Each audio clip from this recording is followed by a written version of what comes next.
360 degrees, where we are more than a week into this Hyncenth Chia, and we shall be with you for the next 1 hour 30 minutes this Saturday, November 15, 2025. Stay with us.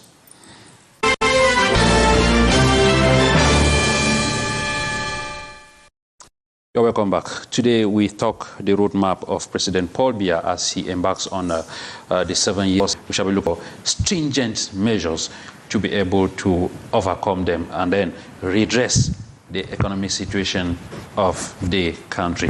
GODFRED is of the CPDM, is one of those who communicate for the CPDM. We are glad to have you here today. You're welcome. Thank you, Mr. Hyncenth. It is a great joy for me to be here this afternoon, and I want to salute all the members and sympathizers of the CPDM who stood up and voted for our national president, His Excellency President Paul Biya, who is now the president of all Cameroonians, even the president of those who have not voted for him. Yeah. And for that reason, I think when we are talking about challenges today, is we want to see the way forward, what he will do to ameliorate the well-being of Cameroonians. And I think I will be up to date, at least to chip in my own contribution. For sure, for GODFRED, by my right, I have ERNEST AKOUFOU, who is a civil society actor and a political analyst. He's always here, ready to give his inputs whenever we go knocking at his door. ERNEST AKOUFOU, you're welcome. Good afternoon, Hyncenth. Good afternoon to my co-panelists and millions of viewers of Canal International out there. It has always been a pleasure being here. And the post-election period, wherein you want us to look at the way forward after the installation of President Paul Biya as the President of the Republic of Cameroon.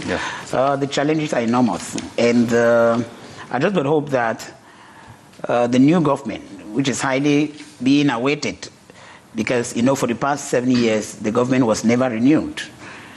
Yes, and we even have ministers who were called by the Lord, and those ministries have been vacant for some for more than 3 years. Some have been accumulating the functions of a recent minister who threw in the towel. Hopefully, President Biya will have to get back to the drawing board and bring on board, because during his installation, he did talk about that collegiality, that collectivity in enhancing the free and smooth movement of Cameroon. We just hope that that should be taken into consideration, because the old guard is already too old to render the fruits. Okay. Thank you so much. Next guest on set this afternoon is Patrick.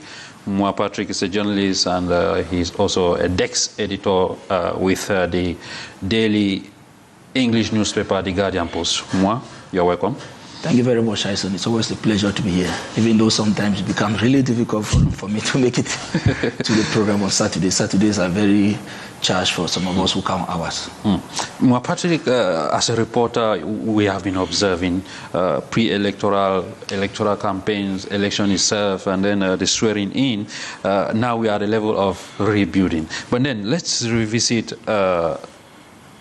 What do you make of the manner in which the post-electoral conflicts have been handled this far? Because I say this far because all dust is not yet settled. Yes, that's quite true, Hyncenth. I think that we are dealing with a regime with the way tensions are handled in this country are still being repeated. You know, mass arrests, killings, and you know, targeted arrests, killings, and stuff of that nature, which of course isn't the solution to the problem. We all know how and why the conflict in the northwest and southwest regions escalated. We all know what led to it. When security forces opened fire on people who were protesting virtually with peace plans. In 2016, there were no arms in circulation, so nobody was protesting with whatever weapon. But we all know how security forces reacted and the aftermath of all of that. It's almost the same scenario that we are witnessing at the moment. It is quite appalling that the regime will want to imagine that you need to arrest a record 1,500 persons who are protesting just to prove a point, or maybe as a deterrent, to assuage others from taking the same direction. But I think that that's not the solution to the problem. We are at the turning point in this country. We are virtually at the crossroads, and what needs to be done now is national reconciliation. I think that Mr. Biya, before leaving power, whenever, needs to reconcile this country in order not to leave the country in pieces. Okay. Ernest AKOUFOU, your word on the manner in which we have gone through the very heated moment, because we are trying to catch up at this moment, but then the heated moment of the post-electoral unrest. Hyncenth, you talk of heated moment. Yes, really they were. They were, and they are subsiding, right? Yeah. But I fear they should not be like ostriches who are lying there and then sending their feet out to the road. The management, you see, when you keep using hate language on people, well, I vividly remember during the swearing-in ceremony, President Biya did talk of politicians who are immature, irresponsible, I beg your pardon, irresponsible, to use his words, irresponsible politicians. Well, he has a right to the choice of his words, right? But talking about the management of the upheavals or the rioting proper, I think there is a sense of collective consciousness which is gaining the people. Patrick did talk about the people not learning, the governing class not learning from the mistakes. You know, history is too stubborn, right? Yeah. When we look at the 1992 upheavals, which led to house arrest of late John Frundime, his soul raised in perfect peace, and all of what happened, the ghost towns, it had its own repercussions. And the way it was managed. Maybe because by then social media was not yet en vogue. But today, with the advent of social media, things can escalate at every moment, and as they can be fixed. I want to say the tours which the Minister of Territorial Chia, that when such things happen, he has to get around, do an assessment, and then see how to preempt imminent upheavals. But the one thing is, when you get there and you still continue using the same language and then telling the people how they were drugged, how this happened, how that happened, I don't think to end a war you don't need to be counting the deaths, because if you want to count the deaths on either part, you never end a war. So you better get out there with a message of appeasement rather than go there biting and blowing. It doesn't serve any purpose. Okay. You see, Cameroonians have become mature and sufficiently conscientized to the point where when you talk to them, they hear with their hearts, not with their heads. Yes. There is an evolution, a turn in things. You see, the absence of weaponry doesn't mean that the people are at peace. Okay. We should not mistake the two. That when you don't see machine guns or men in uniform with arms on the street, it means the people are at peace. No, that is not it. So we must and should be very careful. Okay. GODFRED, I will take you to the consequences, because like many Cameroonians were crying already because the markets were no longer friendly. Did you feel that little hit of market trends that came after the post-electoral conflicts? I think does not have any photocopier somewhere. Okay. And most of the time, when you see, even if it is a barrack that was constructed to serve Cameroonians, not a Cameroonian, it is important, and it is important for all of us. And the construction of this Cameroon belongs to us. sometimes I laugh when I hear people saying I'm not doing politics. No, politics is not a bad thing, but just the participation, your own way to participate in the construction of a nation.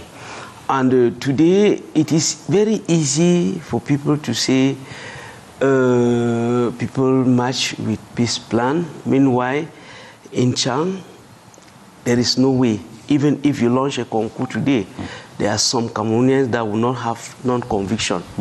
There are some who never have birth certificate again. Yeah. And today, Chang is becoming most a ville poubelle. Why? Because the small engine, the small engine that usually remove death in the town were burned down. I think it was done with a peace plan. And for that reason... I think nobody said what happened in Chang. He talked about the Anglophone problem or the Anglophone crisis when it started in 2016. No, we are just talking about the consequences of the crisis, you see. So I'm just saying that I think most of the time when we are angry, because it is normal, when we talk about election, it is a competition. Yeah. I just take a look of the match Cameroon played the other day. I felt very bad after the defeat, but I have to take it. And it is the same thing when there is an election, there must be a winner. And you see the chair is for one person, the chair is for one person. And it is but normal that if your desire was for the other person, you must be angry, but the anger should not go to the extent to be burning that what belongs to all of us, because it is an inheritance for all our children. So for that reason, I think things have come back normal, and we have to today draw the conclusion and the lessons. And I believe, as His Excellency President Paul Biya said, more and more transparency. And when he talked about that, I thought of... Do you think digitalizing elections is difficult? Why will it be difficult, Mr. Fu? If it can be possible, I think I'm not in his mind. It is his project, and I think he's going to do everything so that for the next coming elections, Cameroonians are going to be really satisfied, because that one appears in his manifesto. Okay. We are still waiting for Honorable KOUPIT, ADAMOU, Member of Parliament, and he will be here anytime soon. Moi, Patrick, Full GODFRED is trying to make us understand that everything is already under control, or everything is already back to normalcy, but the destruction is massive. How do we rebuild what we just destroyed within 2 or 3 days? You see, what I would like you to know, largely the protest across the nation was largely peaceful. What I would like you to know, it's true that, yes, we might want to cite examples of burning of public property and all of that. Burning of public properties, looting. And, you understand that all of this emanates from the very fact that Cameroonians, in their vast majority, are hungry, they're frustrated, and so when they have the slightest of opportunity, they want to, get what they can feed on. Because what I would like you to know, the protests in Garua, in Ngaoundéré, in Marwa, and other places, we didn't get information about looting and so on. The looting... was in Douala particularly. Particularly in Douala. Where we saw, yeah. And we all know the nature of Douala. Not only the cosmopolitan nature of Douala, but Douala is a crime-prone city, what I would like you to know. And so those hoodlums who are in the neighborhoods will always infiltrate peaceful demonstrations for their personal interests. And so we cannot use those few examples to justify the fact that the protests across the nation was violent, or they were targeting individuals and all of that. About the situation in Chang, without justifying why the residents of the director of the University of attributed to the problem that they are facing, you become a target, whether I would like it or not. And so because the rector was a member of the Divisional Vote Counting Commission, from where information emerged that there was manipulation of the ballots. And so when that information circulated, that is how the protesters, they now started targeting people who they believe were part of the rigging process, the alleged rigging process. So that said and done, I think that, like I said at the beginning, we have to learn from the past. We have seen other countries here in Africa, just recently Tanzania, where security forces were virtually accompanying the guys who were protesting and nobody destroyed anything. Why can't we have peaceful protests in this country with security forces not reacting even when they have not been attacked? Just because people are marching on the street, you now open fire, you throw water cannons, you use grenades and all of that. Why do that? When the demonstrators have not given any reason that they are out to destroy or to attack security forces. We even had some of them telling them that this fight is for all of us, because you, the security man, you are not enjoying your full potential.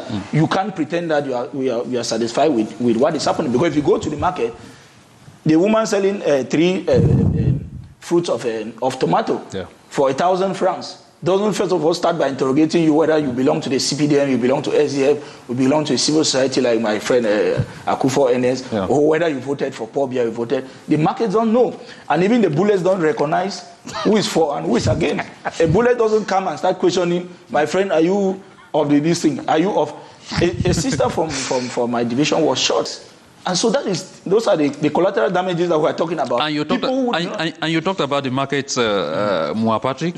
Did you feel the heat? Like all of course, nobody can pretend. I'm sure only the big man, only the haters, they maybe that's the only person who didn't feel the heat. Why do you think that the big man should not feel the heat? No, why would he feel the heat? Does he buy differently from... But the prices cannot really affect his purchasing power. Okay. They are of the bourgeoisie class. They are not middle class earners like all of us, you know. And so whether they change, if they are selling a tomato for 2,000, they won't feel the heat. But I felt it because there was a day I dropped 7,000 francs with my wife. I knew that I could afford for a bottle of cooking gas, which says officially 6.5. But she ended up buying for 10,000 in the neighborhood. So we can't pretend everything skyrocketed. Prices of a kilogram of beef went up to 6,000 francs from 3,500. So all of that affected the purchasing power of Cameroonians, and it came at a time when we are still feeling the heavy heat from the economic crisis that we are facing. And so when people even have less to spend and then the prices keep going up, it poses a real problem. So all of us felt the heat. We saw how difficult things are, and that's what just happened within, I think, a week or so. Has exposed a lot of shortcomings with most of our cities. It was until this crisis erupted that we understood that virtually a town like Yaoundé depends on supplies from elsewhere. That is to say, Yaoundé doesn't produce anything. Beef comes from the north. Talking about beef, goats come from the west. I'm not cutting you. I'll domestic birds, the table birds, they come from the west. Talking about beef, I had a discussions with the cattle sellers here at abattoir, and I was shocked when they told us that virtually about 80% of what they sell in the Cameroonian market comes from Chad. And when the borders are blocked the way they were, things become very difficult. Of course. So that's what we're saying. So what lessons are we going to learn from this?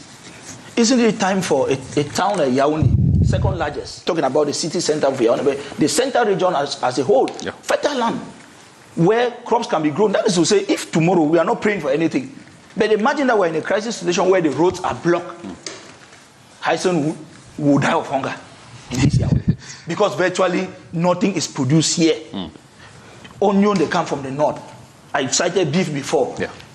Normal things that you need for your daily meal, all of that comes from elsewhere, which means Yaoundé, we are just here blowing grammar, talking all the blowing grammar, and we're unable to produce what we should be normally should consume at our individual levels. It poses a real problem. Okay, Moa Patrick, let's welcome Honorable KOUPIT ADAMOU, Member of Parliament for the CDU. Honorable, you are welcome. Thank you, Mr. Chair. Good morning, good afternoon to everyone, particularly to our televiewers. I apologize for possible like to make noise that so it's not poor the way you think, Honorable. Yeah. Okay, I will come back to you. Ernest Akufo, there are still agitations, even if we want to say the dust is trying to settle, but then what should be the sustainable measures of appeasement at this point in time? Sustainable measures of appeasement, I think we should always look at the causes of a problem rather than attempt to solve the consequences. Yeah. You get the point? Yeah. What are the causes of what we went through within a few days that has almost jeopardized our peace? Justice. There must be justice. Because where there is no justice, you can never have peace. Patrick talked of creating a reconciliation. Yes, Cameroonians are at loggerheads. There's no gainsaying about that. And I fear at the end there will be a lot of victimization. Huh? Yes, I fear at the end there will be victimization. No, that shouldn't happen. So these are things, and you see, when we go through a situation like this, we must always make references and learn from what happened some time back in the 90s. Yeah. Yes, those are things we must learn from there. And then recently in 2016, the people should take the situations, put it on the table, weigh them, see the pros and the cons, and know the type of solution they should arrive at. And the best solution is for people to sit and talk. Yes, because bullets don't talk, bullets kill. But people exchange, talk, and get a solution. And mind you, a solution to our problem will not come from elsewhere. Yeah. Because we know our problems. Yet, we refuse to acknowledge the problems and get a solution to them. We should first of all learn to look at each other in the eyes and tell him, my brother, I'm sorry, this is what I did. But when we don't say that, we keep being pretentious. We cannot come out of it. And in such situation, Hyncenth, they should be not super person. Yes, because if you think you always sit up the pedestal and talk to some people down there, it will mean you're looking low on them. You come to the people, talk with the people, and not talking to the people. Okay, Ernest Akufo. Honorable KOUPIT ADAMOU, do we need a kind of national reconciliation initiative before embarking on the journey of these 7 years? Yeah, I think it's the way that we cannot it's an obligation considering our situation, the situation of our institutions and the situation of our nation after the presidential election. We need to go to reconciliation.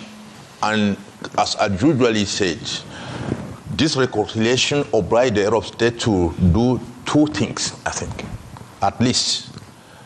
The first is to free all our citizens that was arrested during the protestation of presidential results, even in 2025, in 2018, and up to Anglophone leaders who has been arrested in the from 2016 until now.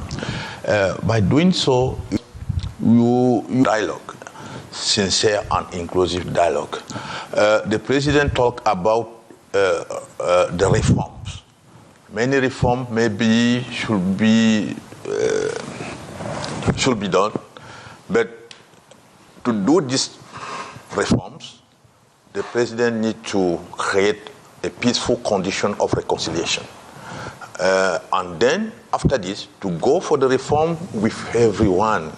It's a kind of national union. If you didn't do it, I don't think every solution that we can be taken without reconciliation, without including all actors, all political actors and civil society actors who will give the solution we need in our country. Okay. And after the post-electoral protest, the Minister of Territorial Administration, like ERNEST AKOUFOU was indicating, has been touring the nation. He has been to the north, the far north, the littoral, the west, and of course he started the journey from ADAMOU. Let's take this report to understand exactly what his mission was in that part of the region.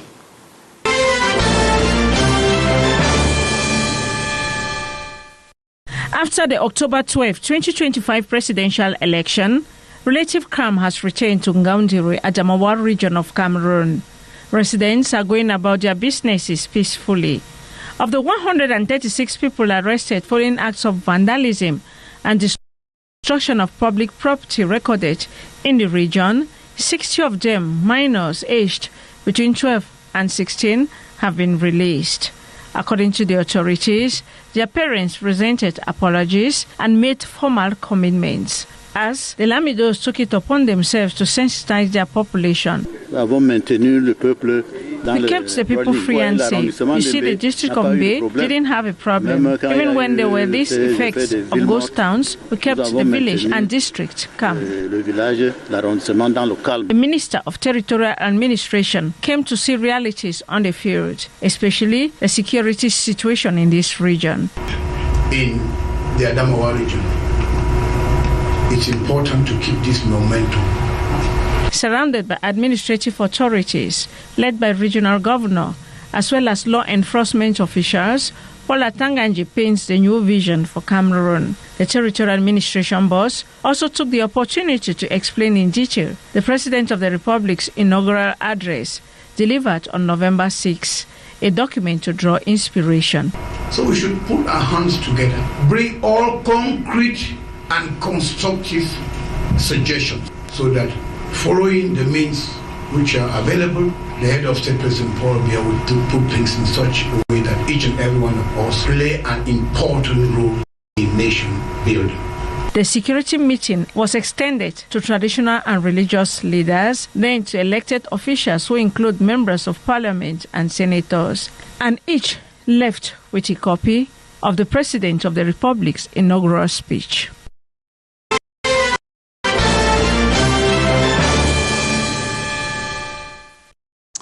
You're welcome back. You are watching 360 Degrees, and wherever you are watching from, you have the opportunity to contribute to our talking point through the number you have on your screen. Just send us a short WhatsApp or normal SMS, and we shall be able to take your contributions here. Before I come to you, for GODFRED, let's just take this one. Good afternoon to you guys in the studio. The CPDM regime has been pampering the causes of every problem and rather running behind the consequences. That is why the country is not moving forward since 1982. That is coming from Wimka Edwin from Fumbot. You just listen to the Minister of Territorial Administration there calling on everyone to put hands on deck to be able to look for a solution. Your reaction to that? Yes, I think I started by saying the construction of our nation belongs to all of us. This Cameroon, there's the only legacy, the ownership. And today we have to, the new mandate is there, and all of us we have to bring up constructive ideas to see how we can improve the living conditions of Cameroonians, improve the way public affairs are managed, improve the way youth and others in the educational sectors are doing, and even the health. So I think the message of the minister was clear, and all of us, we have understood, because some of the time you see Cameroonians tend most to criticize, And when we have a platform like this one, I think we can come up with concrete solutions. Because by the time we are speaking here, I think it's the whole nation. And some people who were maybe angry will listen to understand that there may be a solution to a problem, because when we talk about election, it is a moment of consultation. And when we are consulting, it's to see if the system put in place works well, or there is something to be adjusted. And if you have 99.9% and only one person vote against, you have to see why is it that it happened like that. And for that reason, I think we may come up with concrete solution for the construction of our beautiful nation. Okay, talking about the construction of our beautiful nation, Patrick, we have an economy to build. In the words of my friend Dr. Tata Fon Emmanuel, he always said Cameroon is not an argument to win, but a nation to build. Now, but what is the state of our economy as we speak, as Biya gets into this new boat to drive us to the promised land in quote for the next 7 years? Well, it's just continuity. I don't, as a person, at individual level, I don't expect so much from the mandate that is about starting, or that started. It has started. It is not about starting the more party. Okay, we're 1 week into the yeah. So, at the personal level, like I did mention, I don't expect so much, because what could not be delivered in 43 years will not be delivered in 7 years. Let's be very honest. Because it is, to me, it has virtually been garbage in, garbage out. We can't do the same things and expect different results, you know. And even as we speak, the pressure that is coming for new people to be brought on board with fresh ideas seems to be falling on deaf ears, because constitutionally speaking, he is not under any obligation to change the government. It's discretionary for him to change the government. It's true that he's to have it that after every major elections, there usually changes, either a cabinet reshuffle, minor shake-up and stuff of that nature. But at this moment, it's even more pressing, because we can't be in a country where you have 7 vacant positions in government. A record 7. It doesn't happen in any other country. Just for a month to go with a ministry without having somebody at the helm of the ministry. Yeah. It's just window dressing to say that the minister of, for example, the minister of Youth Affairs, and you are able to manage all of this. Let's be serious. Impossible. It is impossible. How do you do follow-up, monitoring to know who is performing, who is not performing, and stuff of that nature? So with all of those files, from all 58 divisions in this country, from all 10 regions, from vocational training, from youth affairs and civil, coming on his table, then Munana Fozos will be a superman. Go to tourism. We're even talking about ministers who just resigned about 3 months ago before elections. What about a strategic position like the Secretary of State in charge of epidemics and pandemics in this country? No country jokes with the health of its citizens. The minister is there, yes. But when you have a strategic Secretary of State who is in charge of a domain that has the largest funding, because what I would like it, foreign funding for health in this country goes to programs like malaria, HIV, and tuberculosis. Those are the strategic areas that we can't afford to have that kind of vacuum in it. Okay. It's true, the other sector of state, like the woman who died at the agriculture, what's that her name again? Who was at the Ministry of Agriculture, Messina Antoine. Yes, I just forgot that name. I don't know why it's skipping off my mind and all of that. All of that put together, we are talking about 7 public offices that are without occupants. Those manning those structures might say, okay, well, they are doing so on an interim basis, but they can't be at their best. And so the need for a cabinet shake-up, it's even more urgent now than ever before. Okay. And secondly, why it is even more urgent is the fact that we have had people on the same positions in this government for 22 years. You cannot have one man at a particular office for 22 years. You will certainly run out of ideas. When you bring in fresh blood, you inject fresh blood into government, it's for people to come with new ideas on how things could be done for the betterment of Cameroonians as a whole. And so, if you are talking about my expectations about how the economy is going to function, how the economy will be built, with the same people who have been there for 15, 17, 20 years and they were unable to deliver, they will not deliver in these 7 years. And that is why I don't expect much from the Biya regime as it stands.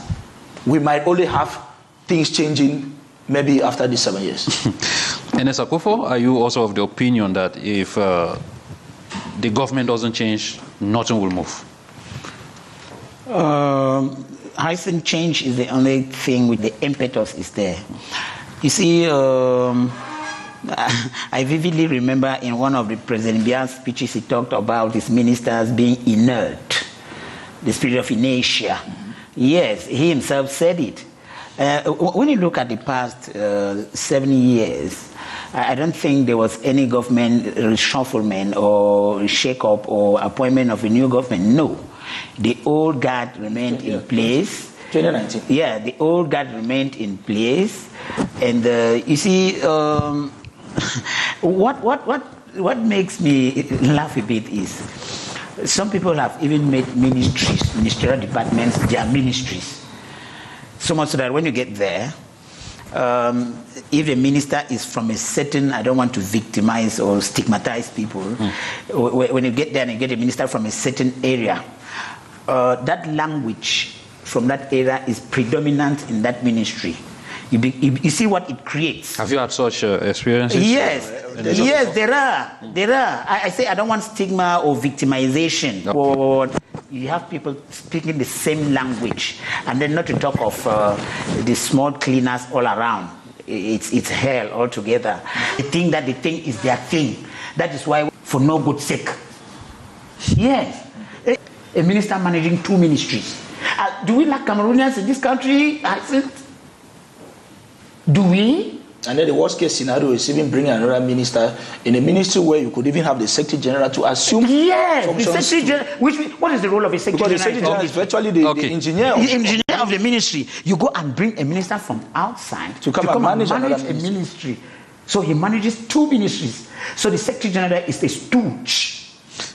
Anyway, Ernest AKOUFOU, full GODFRED, do we need to start up maybe as kick-off point, renewing our institutions with fresher blood, like Moi and Ernest are trying to indicate? I think that's one of the objective of His Excellency President Paul Biya as far as his new mandate is concerned. And I think sometimes it is good to replace, but you have to know who to replace and where to replace, because at certain level you should not replace for replacing sake. Yes, because if it is like just filling a gap because the place is empty, it becomes something. You have to remember that those who, like certain who recently resigned,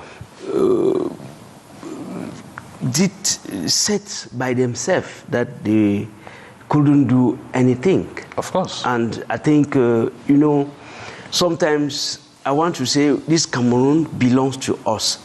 And when you have the opportunity to be given a little portion of power to manage, do it, because you are not doing it for the President of the Republic, but you are doing it for the citizens.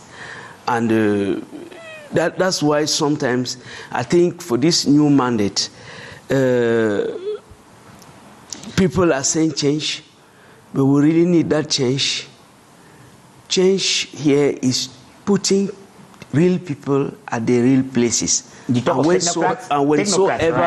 whensoever you have the opportunity to grab the confidence of the head of state to do something, do it as a family man, do it as a parent, doing for the children. But Mr. Ford GODFRED, what is the rationale in placing 2 heavy ministries on 1 person whereas we have about 30 million Cameroonians. Does it mean, like Mwa was saying, we have supermen? No, I think, Mr.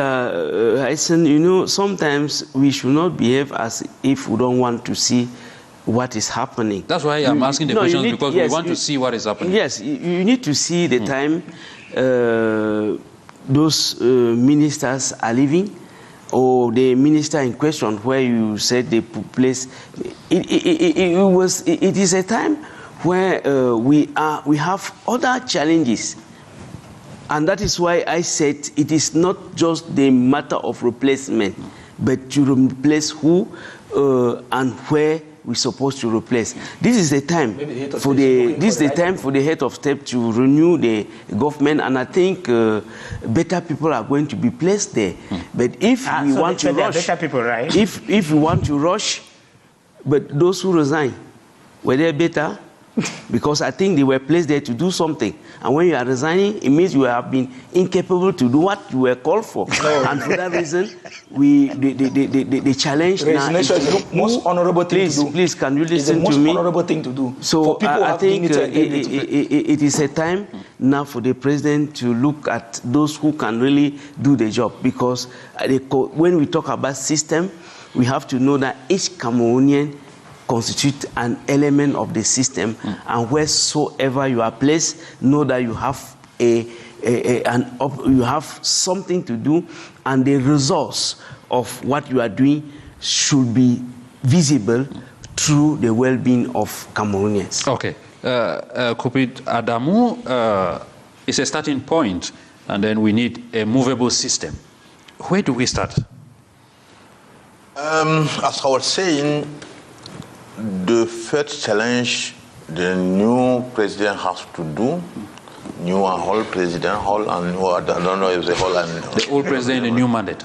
A new mandate. Yes. Need to do is to bring back confidence between population and institution.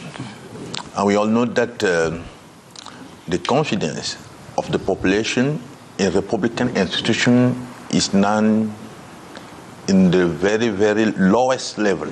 That's right. So you need to bring back confidence. And to bring back this confidence, maybe it is not possible for him to not go to have a new government. By doing so, he need to have new personalities there. There are many ministers that should be changed, because if you maintain some minister in the new government, I don't know people will have confidence for the government to be there to work for the interests of the general interest of the country. So you need to bring change in the government by bringing new personalities there. I think this new personality should not be only from his own political family. Pharaoh talk about Republican Union. Yeah. You should go to make with opposition, civil society actors, and then those of his own political family who can be able to be positively appreciated by the population. So if you do so, for me, I think it will be the condition to make people have again confidence in the government. And then after doing this, we go to the reforms. And I talk about institutional reform. And there are reforms that are non-incontainable. Yeah. You go to the constitutional reform. Yeah. Electoral code reform. Correct. Election reforms. There's ELECAM. Yeah. ELECAM and Constitutional Council should be reformed. After these 4 reforms, the government of Republican Union should go to solve Anglophone crisis at the next level, next step. To solve Anglophone crisis for us, we think we should do so by respecting 2 steps. The first is to leave Anglophone from Northwest and South region to meet themselves together and see what should be the solution for them, the positive and real solution for them. And after this is go to the what former Cardinal Tomi was saying, all Anglophone conference who was forbidden by the government without any fundamental reason. So if we give them the opportunity to do it, and then after this level, you go to the whole national level to reorganize national dialogue, very inclusive national dialogue. And when I talk about inclusion, this inclusive dialogue means that you should not go there as we went in 2019 by saying that go and talk about everything, but don't talk except the constitution. Or we all know you can't solve a political issues in the country without going to reform the constitution. The origin, the very fundamental origin of this crisis is from the constitution. Because we all know what was the conclusion of Fumban 1961 conference. And we know that after Fumban, there are many decisions that will be taken by a usual regime without respecting the conclusion of Fumban conference. And Mr. Biya come again and continue to do so. When you look at the constitutional change in 1984, it is not in the logic of Fumban conference. So you can't solve this problem without look at this way and without doing it. Then for me, the inclusion will make that all subjects will be examined. And then at the other level, the inclusion concerning the actors. You cannot go to the dialogue to find solution for Anglophone crisis by maintain Anglophone leader in prison.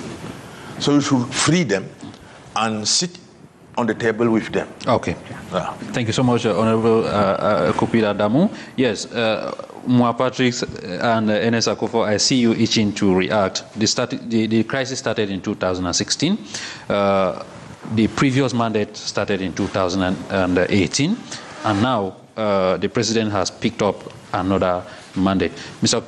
Honorable KOUPIT ADAMOU was trying to give certain proposals there. So he has made very salient, he has made salient points. Yes, now I just wanted to ask you if you could add maybe some angles of suggestions as how the current regime can go about to arrest the situation once and for all. What would that be? Hyncenth, I think he has perused all of what's supposed to have been said. But the one thing, most important one is people exercising good faith. We have good laws in this country, but people exercise a lot of bad faith in their implementation. There are no two things. What is Article 66 of the Constitution? Huh? Where is of assets? Yeah, where is? Why is there no effective decentralization? After how many years? 21? 26? 26 now. No. 1996. 1996. Yes. That should be about 20. Yes. Why is there no effective decentralization? You tether the goat? No, sir. It doesn't work. So there should be good faith exercise. When we're talking about constitutional reforms, there are many. We know. The Honorable talked about the Fumban conference, which, amongst other things, talked about the alternation of power. If a Francophone or a French-speaking Cameroonian gets to the helm of the power of nation, the assistant should be this issue of president and vice. I think that's what the president was. I'm reading from a letter from a sealed envelope, though. I think that's what he was talking about. Yeah, because when you look at the current situation, where do Anglophones find themselves? Anglophones, yes, because some people will tell you that there are no Anglophones in Cameroon. Where do they find themselves? In terms of state protocol. Yes. Officer. At times, the Prime Minister is even not mentioned of. Yes. It's not like I'm inflaming a situation. No. But when you take a look at it, you begin to ask yourself, what suddenly went wrong? So So those are the things we should do. And then for the electoral code, the lapses are there. They are visible. And somewhere consciously done by the lawmakers to trap people there. Yes, because when you put nuances in articles where people A interprets this way, B interprets this way. And many people are of the opinion that the English version and the French version at times and I want to say, I want to believe that the electoral code was conceived in the English language and then translated into the French language. Because when you look at some articles, the interpretation of the thing is different. Like somebody jokingly said, I do so swear et je le jure are not the same. It is true. I do so swear carries a lot of weight, a commitment. Je le jure, what does that mean? So those are some of the things you begin to look at them and then ask yourself, we must sit up. Okay. We must sit up. It is a matter of urgency and concern, commitment. Because where we are today, my brother did say it, we are at a crossroads. Okay. And we must find the right way to go. And in finding the right way, we must be truthful in what we say. Because if we keep beating about the bush, trying to fool people all the time, it will not work. Okay. Patrick, the head of state is taking up power at a time where we still see a lot of killings in the Northwest. Of course. Yes, we saw a pastor shot, killed. We have been seeing civilians and yesterday, was attacked. And even the military. Yes. So, what are some of the angles? Like I was asking ERNEST AKOUFOU to add to what the Honorable KOUPIT ADAMOU has already outlined, so that we come out from this. I think the Biya regime, they must be sincere in their intention to resolve this conflict, because all along I just have the impression that these people don't have the political will to resolve this crisis once and for all. And if we must resolve this crisis, we must not implement cosmetic measures. We must tackle it from the root, like the Honorable Gentleman was saying. What are the causes? We must revisit the root causes. If for one thing, the regime doesn't want to hear anything about the form of the state, at least we should go back to the federalist character. That is the least that they should be thinking of doing now to resolve this conflict. Because all along, all of these cosmetic measures of advancement in the decentralization, giving more powers to the people, it's not working. It's not working because concretely on the ground, we are not seeing the impact of the so-called decentralization. After the national dialogue, we started hearing of a special status. What is special in that status? What is special in that status? That you have the House of Chiefs. In the other regions, are they not chiefs? Are the regional councils? Is it because they take our own funds and put them in another house and say this House of Chiefs? The same representation, traditional rulers in all the 8 other regions are the same numbers. Yes. Like in the Northwest and Southwest. So where is the special status? The last time I was on this platform, and I told you one thing. I remember Honorable Jambon was here, who is a member of the regional council, and I told you that, he said, at their level 2, they don't... I told you that this thing was special status. We are taking it from France. I was in France in 2019. I was in Monaco. I came face to face what special status means. Okay. Monaco is a country of its own within France, with the premier and the government. That is special status, because we know the conflict. How Monaco became a special status within France. So why are we pretending? If we want to do it, let's do it. If we don't want to do it, let's not do it. Yes. You don't bring an empty basket and tell people special status, Northwest, Southwest, blah, blah, blah. Where are we with the special status? 5 years down the drain, regional elections are coming up. Yeah. What has been the assessment? What have been the impact of the regional assemblies with regards to resolving the conflict or impacting the lives of the people of the Northwest and Southwest? And each time Northwest they bring, when there's a conflict, you want to address it, you now make it a national issue. What was the reason creating regional councils in the other 8 regions? In an attempt to provide solutions to a conflict of the Northwest and Southwest, why not make real special status for the Northwest and Southwest? What was the intention creating now regional councils too in the other 10 regions that were not at war? Majority of the delegates who came to the national dialogue here in Yaoundé to provide solutions to the Anglophone conflict. Majority of them came from the 8 other regions than the Anglophone regions. Go and check. How many delegates came from the Northwest? How many came from the Southwest? And so why do we keep pretending? Why do we keep pretending and living in denial? We must say these things the way they are. And that's the only way out, sincerity. Okay. We must be sincere in the approach to resolving this crisis. Okay. It's unfortunate. For GODFRED, how do we come out from the Anglophone crisis that we have been suffering from since 2016? We are in 2025. I think, Mr. Hyncenth, you know, sometimes we say it, a crisis is like sickness that coming into someone. It is easy to start, but it becomes difficult to end up, because at the end of the day, we have many other people that will come in with different intention. When today we are speaking, we can count the number of years, and we should not forget what happened in the beginning. And we cannot count the number of the time. By the time the Prime Minister, the ex-Prime Minister, former Prime Minister Philemon Yang, how many times he went to Bamenda to get solution, concrete solution, or the problems arising from this issue of crisis. And you will remember, each time he is there, we have new problems that are coming up until at the end of the day. Are you saying that the problem will never be solved because new problems always come up? No, we have to recall the history, because sometimes when we are talking about the Anglophone crisis, it seems to be as something that somebody really allow it to go how it is today. But I think something was done, and something is being done up till now, because when we are talking about reconstruction, when we are talking about the peace coming back in those regions, we have to know that there are some efforts that have been made.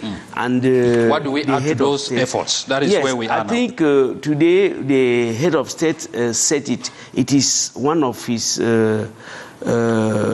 priority as far as the new mandate is concerned, because he is going to see how to reinforce the dialogue. Because when we are talking about dialogue today, we have to know that there are these independent conciliators who are working on the field and who have been given information to reinforce and to see exactly the solution and concrete solution that are supposed to be put in place.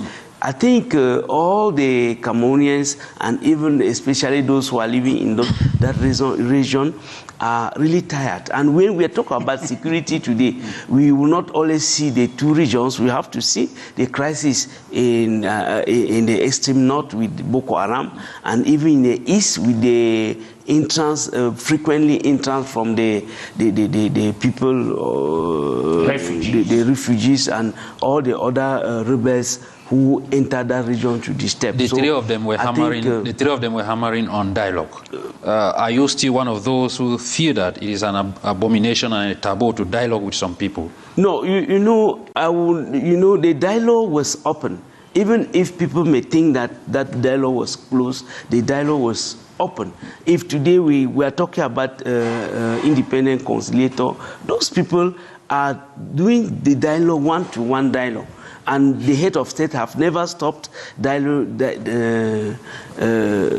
dialogue with the Anglophone, those who seems to be at the head. You remember when he was in America, he got a meeting with some of these Anglophone, those who were seems to be the head of this issue of Anglophone. But today, the matter seems to be more complicated, because those who are killing, you will never find them. That is why sometimes we said, if today we need to have solutions, I think everybody, because we said the construction of Cameroon is something that belongs to all of us and the parents, because the people, if only they are recruited somewhere, if those who are doing those things when you are say they are living in recruited that somewhere, are you? Yes, because I want to think that they are living among the population. They are children from women and from parents. And if those people who are making life to be difficult to people in that region are really from that region, I think one of the elements is denunciation. Is to denounce and then show them. Okay, the one thing, just briefly. The one thing I want to add is during the swearing-in ceremony, the President of the Republic did. He alluded to the Anglophone crisis, but this time around talking about community dialogue, which means the major national dialogue had shortcomings, very many. That's why he's resorting to community dialogue. And in resorting to community dialogue, he talked of the elite, the funds and the chiefs of right. And some of the people see the elite like their problem. The elites are a stumbling block to the people of these two regions. They don't represent them. Because if they represented them, they could have solved the problem already and then just tell the head of state, Your Excellency, this is the way we have solved, or the way we think that this problem should be solved. But this time around, he called on them again that I need community dialogue. And in the community dialogue, elites and the funds get to work. We are the forefront. Get to work, because he knows that they are not doing anything in the right direction to solving that problem. That is why he has called on them again to get to work. Okay. Honorable, we are talking about the Anglophone crisis. Boko Haram is still roaming in the extreme north as well. How do we tackle that? Because we cannot start the 7 years journey while we have security threats coming from left and right. Yes. Before answer your question, I'd like to talk about Anglophone crisis again. Okay. I listened to what my brother in my left was saying. Mr. GODFRED? Mr. GODFRED. Since this crisis, Anglophone crisis began in 2016, I don't think President Biya played his own role as the parent of the whole nation. Because every time he said, I send people to the field, the ombudsmen, they go and they come back with the same thing. And you send people who have been considered as the origin of the problem, and you send them in the field to find solution. Why don't you yourself call people to come in the State House and speak directly with them? They use the State House. What is the problem? What is the problem? Is it real estate or not?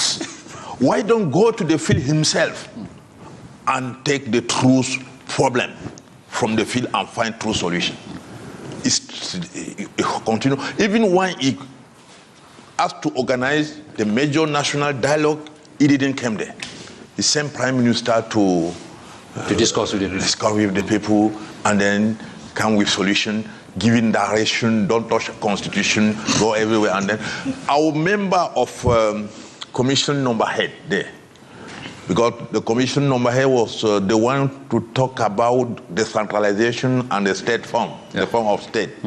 And we discussed there. Many people who came from Northwest and Southwest region was very afraid by looking at what debate was going. They say, if we came back to the field without any solution to talk about people, that this is why we had from the national dialogue, they will kill us. Though there will be no way for us to come back. You know, just look at something that we come back and tell them that that's why we went to Yaoundé and this is why we had there. And it was at this time that the former minister AKOUFOU came with a solution to know we can use the disposition of the constitution. We tell that you can give special status, and then they go to this. It is like we are lying to ourselves. We have a real problem, and it's like we do not have a real volunteer to find solution for this problem.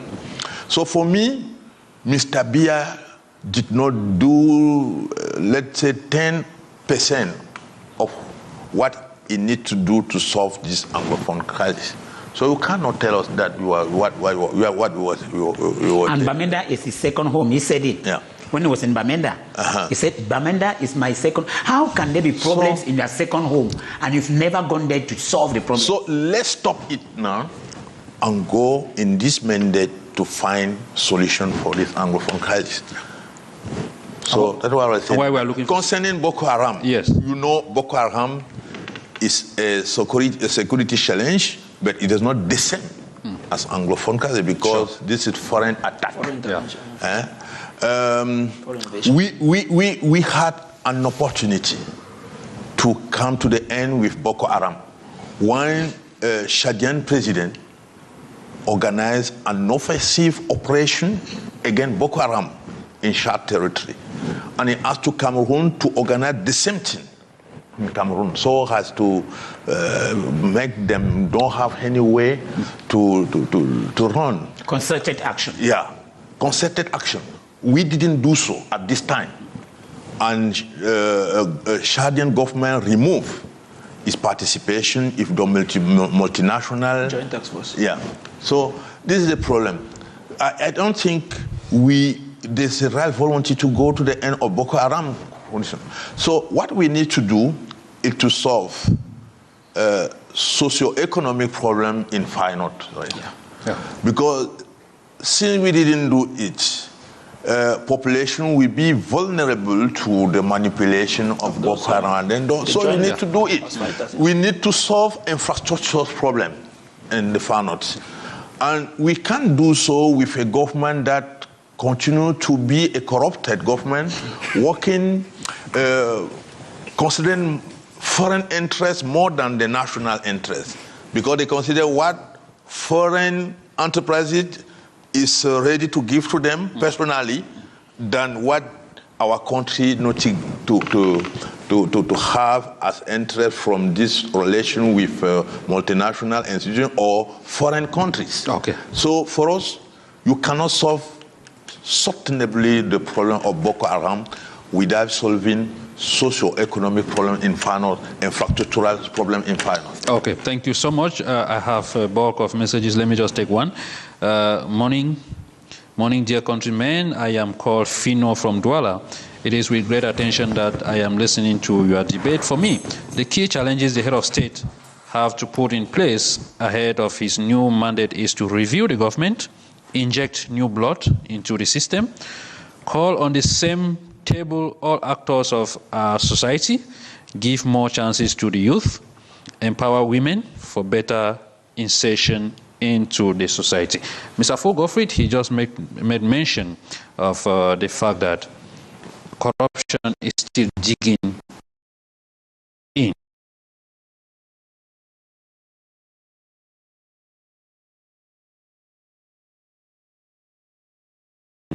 The phenomenon keeps growing by day. You know, when they talk about corruption, I think corruption is first of all us. Because, you know, it takes two to corrupt. When we talk about corruption today, it is not like a sickness that we will have a hospital where we can go and cure or some medication that we have to prescribe. No. I think one of the biggest arm of corruption is denunciation. Okay. By the time you cooperate with a corrupt person, you are also promoting the corruption. And most of the time, you see people who are crying of corruption because they were corrupted or because they helped to be corrupted. And for that reason, I think if the head of state is talking about corruption today, we need to put hands on deck to help him fight against this corruption. It is true that corruption was not started in Cameroon, and I think we can reduce the corruption, but getting to the end of the corruption, we have to rethink the way we do our things. When they give you, you know that this service, I'm supposed to get it free, and you want to give something before you get the service, just know that you are doing the promotion of corruption. And if the head of state is saying the corruption is going to be one of his battles during this mandate, I want to think that all of us, we have to join our effort to help him, so that we can see the corruption, even if we cannot vanish it. So what would be different? What would be different this time? Article 66. Yes. What about? Yes, I think when we talk about corruption, some people, the difference may be that some institutions are going to be reinforced. That's what I think. They have to reinforce the power of some institution, so that by the time you seem to be a corrupt person, they have to deal with you as you did to others, so that it will bring at least some samples, and by the time people will see what happened to others, they may be afraid to continue. Patrick, do you think that implementing Article 66 that talks about the declaration of assets will be a roadway to tackle corruption? Yes, it will not be the magic one, but I think it will be a step in the right direction, because it begins from there. If, for example, I've always used this very simple example. Most of us here, or all of us here, are parents. Yeah. You have a child at home, you know that you give the child an allowance of maybe 500 francs in a day to take taxi to school, and the child comes back with an item that costs, say, 5,000.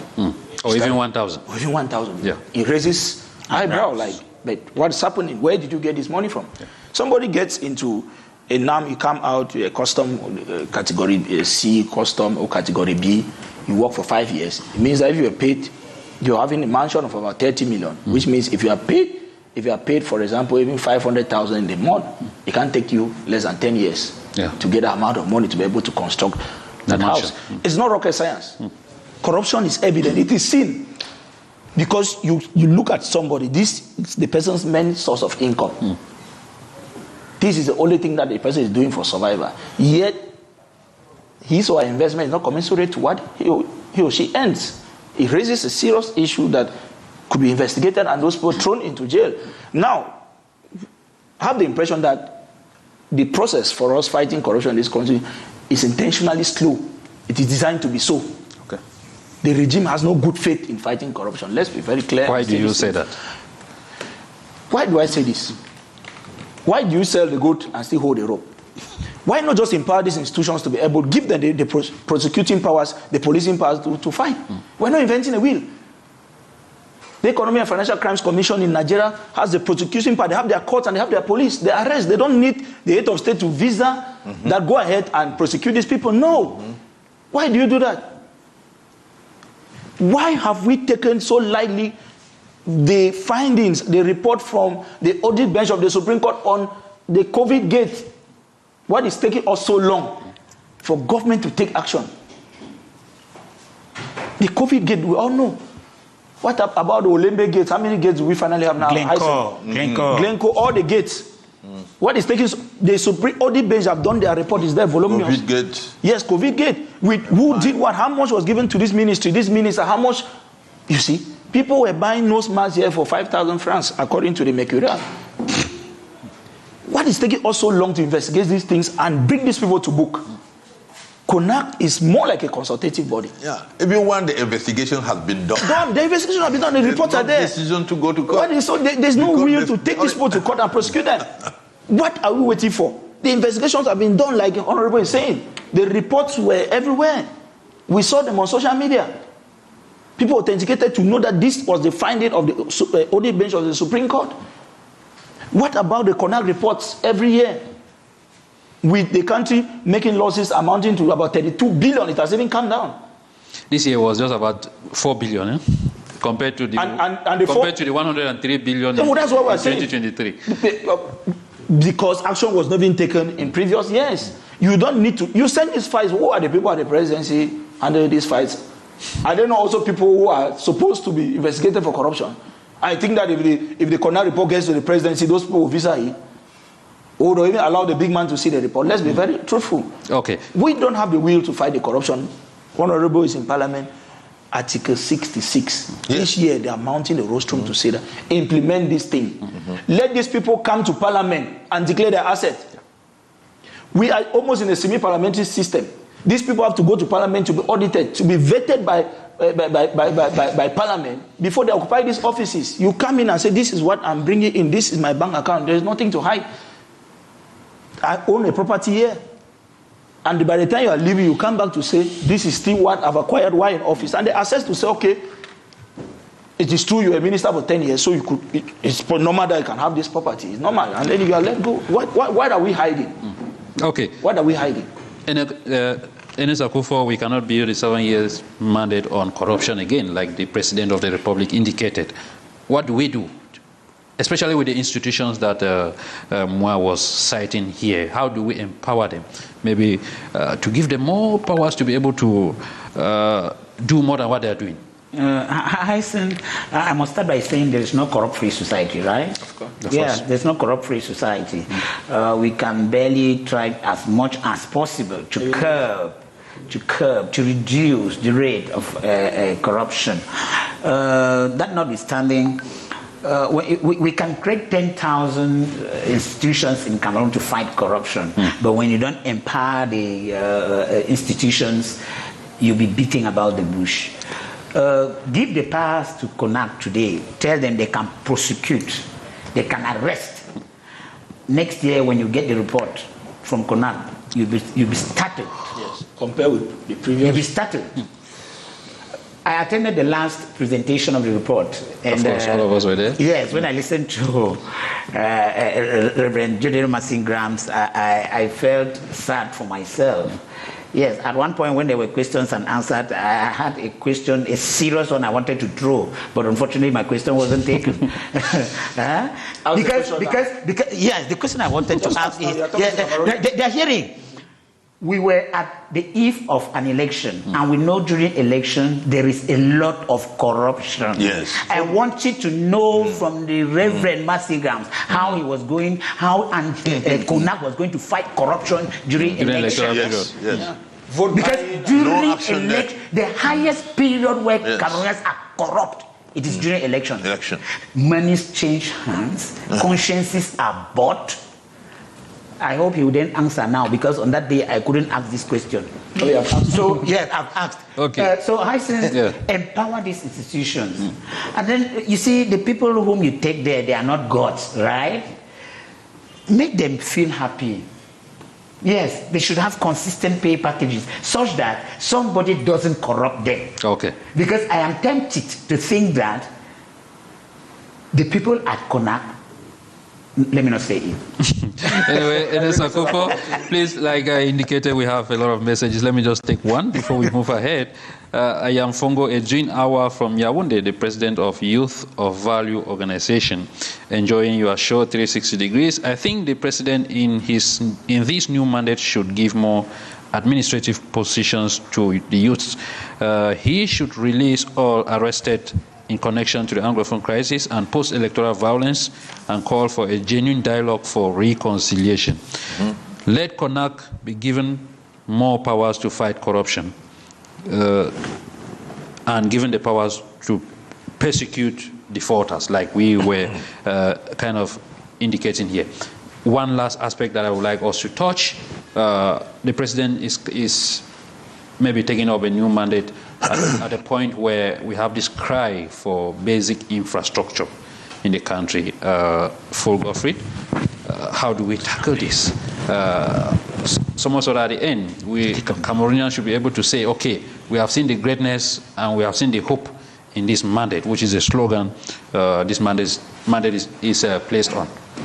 Yes, when you talk about basic infrastructures, I want to understand, because you know, when we talk about basic road network, for example, there are many, and I think that's one of the targets.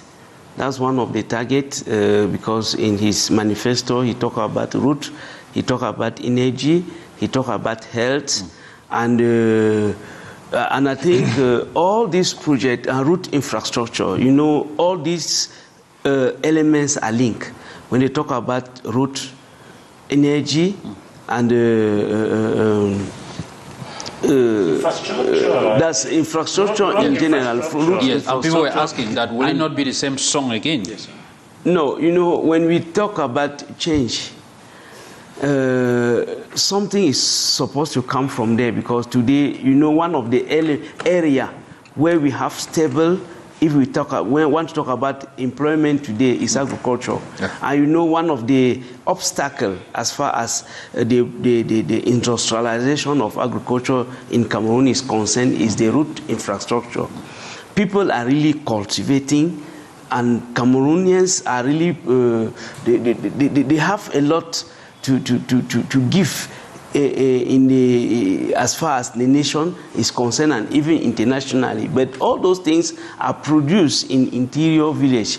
To take how do we link them now? Yes. That is where the problem is. That's why I'm saying that that's one of the target of the president during this mandate, to see that those routes are constructed. And you know, when we talk about development of a country, we must see those who are working in health, which means that the sanitation is going to be to reinforce this sector, because not as we cannot expect good results from them. And when we talk about energy, also, you know, when we want to talk about those who are coming to invest in Cameroon, the first thing they look at it is energy.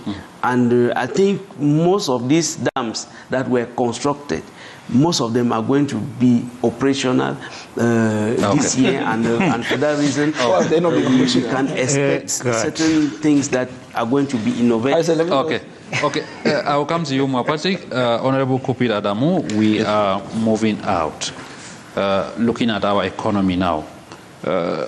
Maybe that will be your last word. The key angles where we are supposed to start this journey.